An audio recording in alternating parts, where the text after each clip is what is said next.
Hello everyone. अब हम लोग एक्सरसाइज 10A का क्वेश्चन नंबर 19 देखते हैं। 19 में क्या बोल रहा है, using binomial theorem prove that 2 to the power 3n minus 7n minus 1 is divisible by 49।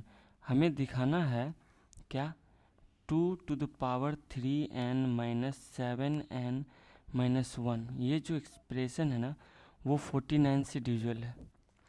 तो 49 से डिविजिबल दिखाने के लिए हमारे पास क्या ऑप्शन है, अगर पॉसिबल हो इस एक्सप्रेशन को हम क्या कर दें 49 के मल्टीपल में अगर दिखा पाए तो हम बोल देंगे ये जो एक्सप्रेशन है वो 49 से क्या डिविजिबल है।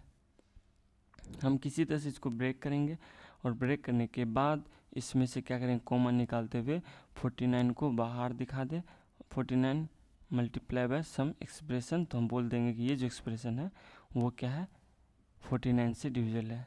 ठीक है, यही कंसेप्ट का यूज करेंगे। और साथ में यहाँ बोल रहा है यूजिंग द बाइनोमियल थ्योरम, हमें बाइनोमियल थ्योरम का यूज करना है। और हमें पता है कि बाइनोमियल थ्योरम जो होता है, बाइनोमियल टर्म का पावर अगर होल नंबर हो तो हम उसको क्या कर सकते हैं, एक्सपैंड कर सकते हैं, n C 0 into a to the power maximum n into b का पावर मिनिमम, इस तरह से ये आगे बढ़ते जाता है। तो इस कंसेप्ट का भी यूज करना है और हमें दिखाना है कि वो जो एक्सप्रेशन है वो 49 से डिविजिबल है। यही दो चीज़ देखना है। हमारे पास एक्सप्रेशन क्या है, ये है 2 to the power 3n minus 7n minus 1। ठीक है ना, इसको ब्रेक करने के लिए हम देखेंगे कि बाइनोमियल टर्म में कन्वर्ट होता है कि नहीं। ये इसको लिख सकते हैं 2 cube to the power n minus 7n minus 1, no problem. ये क्या होगा 8 to the power n minus 7n minus 1। यहाँ पे देखेंगे पावर तो है n बट दो टर्म नहीं है, एक टर्म है। तो हम क्या करेंगे, 8 को लिख सकते हैं 7 + 1 या 1 + 7, कुछ भी लिख सकते हैं। कुछ भी मतलब यहाँ पे चूँकि यहाँ 7 यहाँ 1 है ना, तो हम इसको ब्रेक करेंगे तो इसको कोशिश करेंगे 7 और 1 के टर्म बदलने का। हम 4 4 3 2 मतलब 3 5 भी लिख सकते थे, बट 8 को हम लोग लिख सकते हैं कितना 1 + 7 लिख सकते हैं टू द पावर n, है ना, कोई दिक्कत नहीं है, माइनस 7n माइनस 1। ठीक है, अब यहाँ पे दो टर्म हो गया 1 और 7, इसको अगर हम एक्सपेंड करेंगे तो क्या हो जाएगा, ये हो जाएगा एन सी 0 इंटू ए का पावर यानी 1 का power maximum n into b का पावर यानी कितना 7 का पावर मिनिमम 0, प्लस में इसी तरह से आगे बढ़ेगा इंटू ए का 1 का पावर जो एक घटते जाएगा, तो एन सी हो जाएगा n-1 इंटू बी का पावर 7 का पावर 1 एक बढ़ेगा, है ना। अच्छा, एक चीज़ और ध्यान रखें, 1 का पावर कुछ भी लेंगे तो ये हमेशा क्या होगा 1 ही होगा, तो इसको हम लोग हटा भी सकते हैं या कोई दिक्कत नहीं है, n-1 रखते हैं। फिर क्या हो जाएगा, ये n to the power, sorry यहाँ पे मिस्टेक हो गया, यहाँ पे 0 नहीं 1। ठीक है, फिर एन सी 2 इंटू ए का पावर कितना हो जाएगा n-2 इंटू 7 का स्क्वायर, इस तरह से ये आगे बढ़ते जाएगा। एन सी 3 इंटू 1 लिखने की जरूरत नहीं, 7 का क्यूब, है ना, 1 का वैल्यू नहीं लिखे यहाँ पे। ये आगे बढ़ते हुए ये कितना हो जाएगा एन सी एन इंटू 1 का पावर जो मिनिमम चल जाता है और यहाँ पे 7 का पावर n हो जाएगा। ठीक है, ये हुआ 1 + 7 का पावर n, बट यहाँ पे बाद में हमारे पास क्या है -7n - 1 है, इस चीज़ को भी ध्यान रखेंगे। ठीक है, नेक्स्ट देखते हैं। अब इसी को सॉल्व करेंगे तो यहाँ से एन सी 0 का मतलब कितना होगा n का फैक्टोरियल बाय n का फैक्टोरियल इंटू 0 का फैक्टोरियल 1 ही होता है, तो हम डायरेक्ट इसका 1, इसका वैल्यू कितना हो गया, ये इसका 1 का पावर n 1 और 7 का पावर 0 मतलब 1, यहाँ से लेकर फर्स्ट एक्सप्रेशन का वैल्यू आया 1, प्लस है तो प्लस रखेंगे।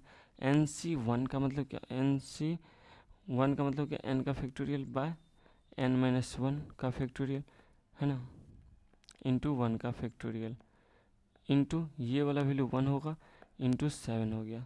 ठीक है, अच्छा यहाँ पे हम ना इसको n का फैक्टोरियल को लिख सकते हैं, क्या लिख सकते हैं n इंटू n-1 का फैक्टोरियल, ऊपर नीचे n का फैक्टोरियल कैंसिल, यहाँ बचा सिर्फ n, और आगे जो है वो एन सी ये वाला टर्म हो गया ना, एन सी 2 इंटू 1 नहीं लिखते 7 का square plus n C 3 into 7 का क्यूब, ये प्लस में हो जाएगा, सॉरी यहाँ पे n NC4 इंटू 7⁴, और ये आगे बढ़ते बढ़ते n कहाँ तक है मुझे नहीं पता है, इसीलिए हम लोग इसको डायरेक्ट लिख देंगे NCN इंटू 7⁴, और लास्ट में जो मेरा है 7n-1 उसको भी लिख देना है।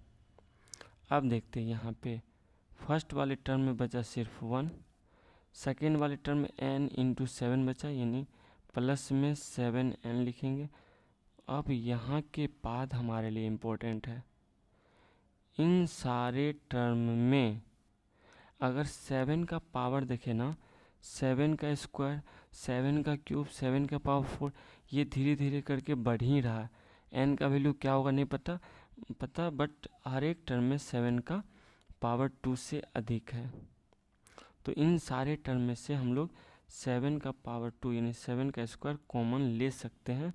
तो यहाँ क्या बचेगा 7nc2 इंटू यहाँ सिर्फ बचेगा 1 प्लस में nc3 इंटू यहाँ पे क्या बचेगा 7 का पावर 1 प्लस nc4 इंटू 7, इस तरह से बढ़ते जाएगा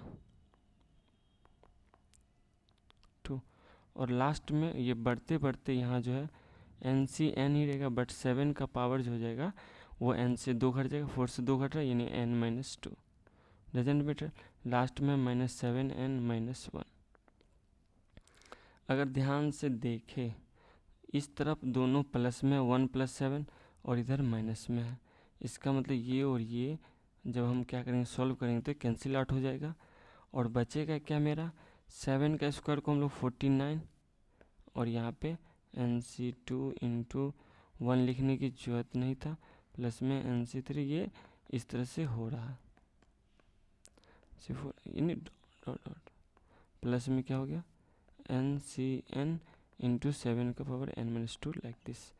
यानी कुल मिला के इसी एक्सप्रेशन को जिसको हमको दिखाना था 49 का मल्टीपल है, हमने दिखा दिया। वो एक्सप्रेशन जो है 49 इंटू समथिंग है, यानी इज इक्वल टू, यानी उस एक्सप्रेशन को, यानी कौन सा एक्सप्रेशन 2⁴n -7n-1, ये जो है इक्वल है किसके 49 इंटू समथिंग लाइक के का, के ये है। तो यानी कहने मतलब ये जो है ना वो 49 इंटू के यानी 49 इंटू सम एक्सप्रेशन के बराबर है, यानी दिस इम्प्लाइज, ये बताता है क्या 2⁴n -7n-1 is divisible by किससे 49 से। ओके, यही था क्वेश्चन नंबर कितना 19। Okay, next